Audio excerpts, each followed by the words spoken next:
আজকে চলে গিয়েছি আমি নিকুঞ্জ কনভেনশন হল সেন্টারে, যেখানে আমার কিউট মামাতো ভাইয়ের ওয়েলকাম পার্টি ছিল। ওর এইজটা সম্ভবত 1 মাস সামথিং হবে।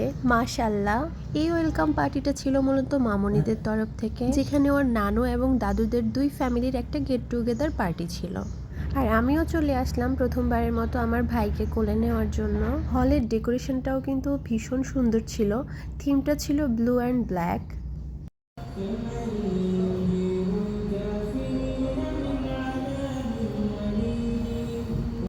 ফটো সেকশনের জায়গাগুলোতে আহনাবকে বসিয়ে, যেহেতু হলটা ফাঁকা ছিল তাই জন্য কয়েকটা ছবি ক্লিক করে নিলাম আমি। আর আহনাবের কাছেও জায়গাটা ভীষণ ভালো লেগেছে, তাই পুরো হল ফাঁকা পেয়ে খালি এদিক ওদিক দৌড়াদৌড়ি করা, ছুটাছুটি করা স্টার্ট করে দিল।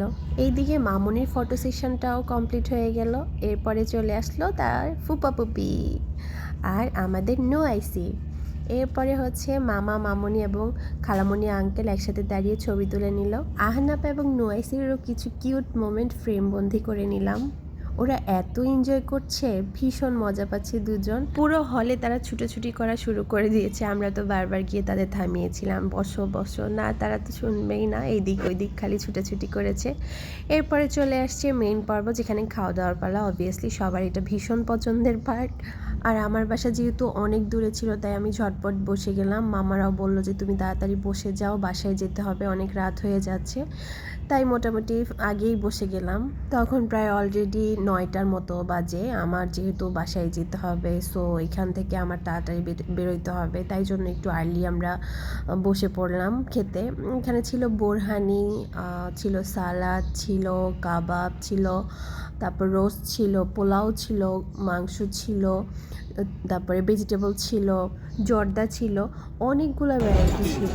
আমরা তো একদম পেট পুরে খেয়েছি, আর খাওয়াগুলো ভীষণ ইয়ামি ছিল আলহামদুলিল্লাহ।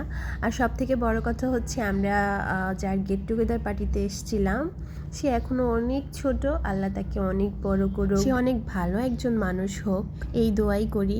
হাতে সময় বেশি ছিল না, তাড়াতাড়ি করতে হবে, তাই জন্য বেশি ক্লিপ নিতে পারলাম না।